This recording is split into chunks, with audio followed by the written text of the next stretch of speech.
Hola, ¿qué tal compañeros? ¿Cómo están? Mi nombre es Leopoldo Ángel González Gómez.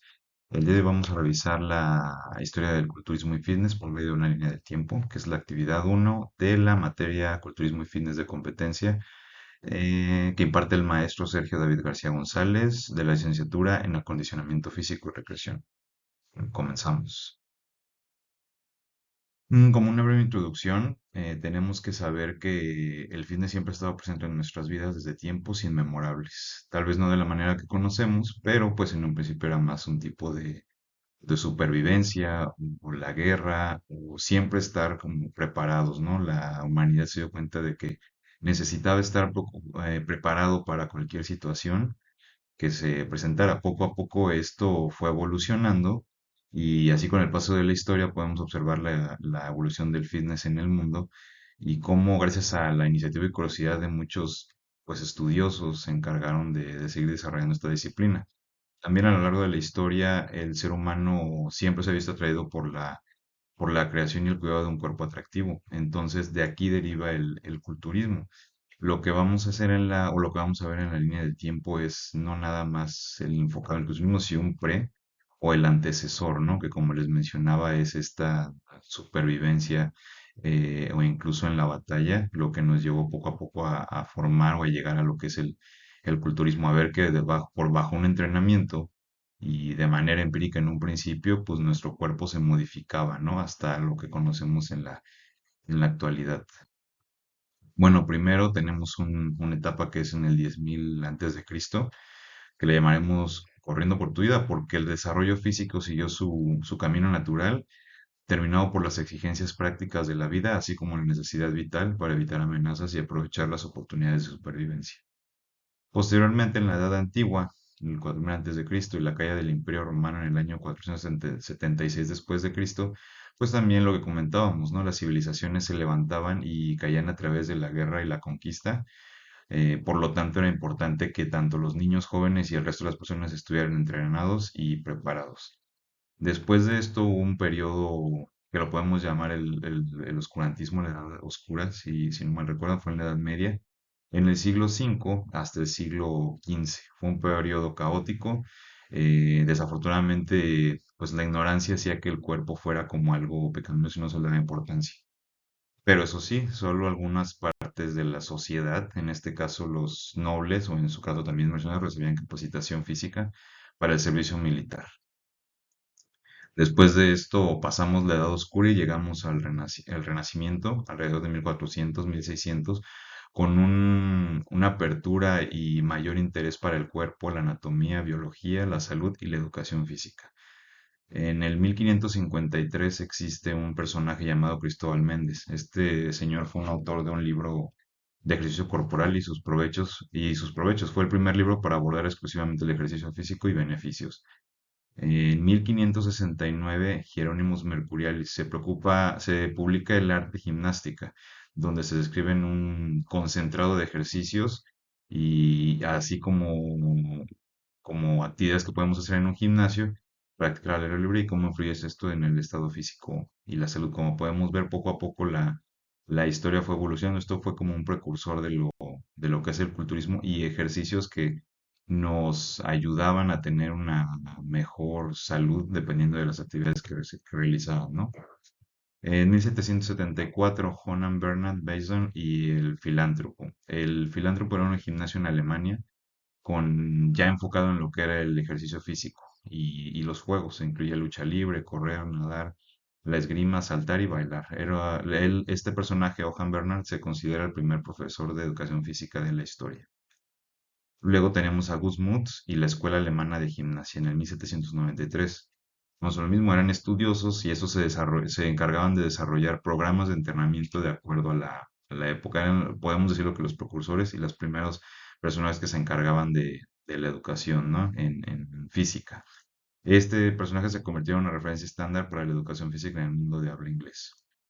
Y aquí ya entramos a lo que es la época o los inicios más bien del culturismo con este personaje Jens Sandow. Se le considera el padre del fisiculturismo moderno en el 1890.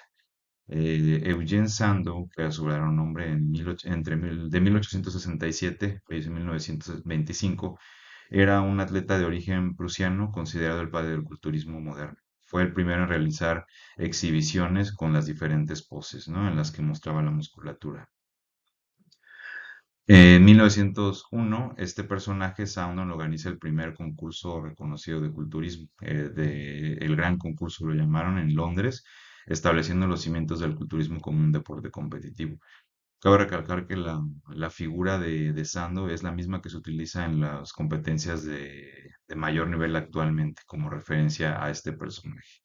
En 1922 continúa el crecimiento del deporte con el personaje Charles Atlas. El culturismo comenzó a ganar popularidad, especialmente en Estados Unidos, donde figuras como Charles, que nació en 1892 y falleció en 1972, continuaron promoviendo el deporte a través de programas de entrenamiento, así como asesorías, podríamos decirlo, ¿no? Y competiciones. Después un personaje para los conocedores del culturismo, Joe Wader, en 1936, él era un aficionado súper interesado en lo que es el culturismo y realiza la publicación que él mismo fabricaba, editaba, etcétera, llamada Your Physique, bajo su misma dirección. Marcó un punto de inflexión proporcionando no solo información, sino también promoviendo el culturismo como estilo de vida. En 1940 se le conoce el inicio de la edad dorada del culturismo. Hay más revistas especializadas, pequeñas intervenciones en el cine o algunos culturistas famosos aparecen las primeras competiciones también. 1946 es también una fecha muy importante ya que se crea la IFBB, que hasta la fecha sigue funcionando, que es la Federación Internacional de Culturismo y Fitness. Se fundó por los hermanos Joe y Ben Wader en 1946, convirtiéndose en una de las organizaciones más influyentes en el culturismo, promoviendo el deporte a nivel global y creando la máxima competencia en la actualidad, que es el Mister Olympia. Entre 1950 y 1960 se vuelve un fenómeno cultural el culturismo, se convierte en un fenómeno gracias a que en parte a figuras donde aparecen Arnold Schwarzenegger, quien ganó varios títulos de Mister Olympia, y después siguió el camino en la industria del cine. Se popularon gimnasios y equipos de entrenamiento de pesas, lo que permitió que más personas se pudieran dedicarse al deporte.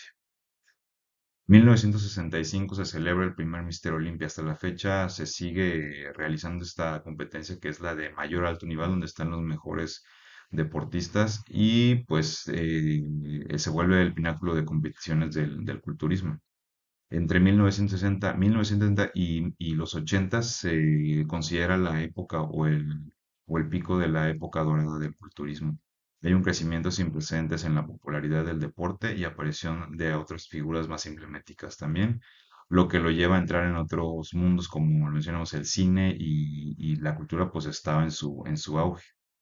En 1980 también para las mujeres se crea el Miss Olympia y pues ellas ya tuvieron la oportunidad de poder incursionar en el deporte, ¿no? En 1989 el Arnold Classic, debido a la popularidad de Arnold Schwarzenegger, se funda esta nueva competencia donde actualmente pues se ganan un cheque, una placa y con esto un pase para el Mister Olympia, que como lo mencionamos es la mayor competición. 80 y principios de los 90, el dominio de Lee Haney, esta es una época de transición, ¿no?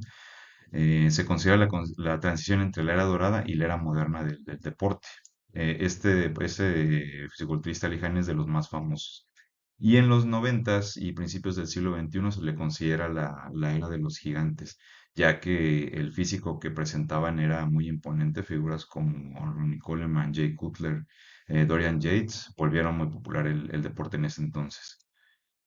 Se considera una pequeña transición o declive de la época dorada, pero en el siglo XXI actualmente, pues también cambiaron muchos estándares del físico. O sea, ya no era nada más lo entre más mejor o el tamaño, sino que ya un poco más estético.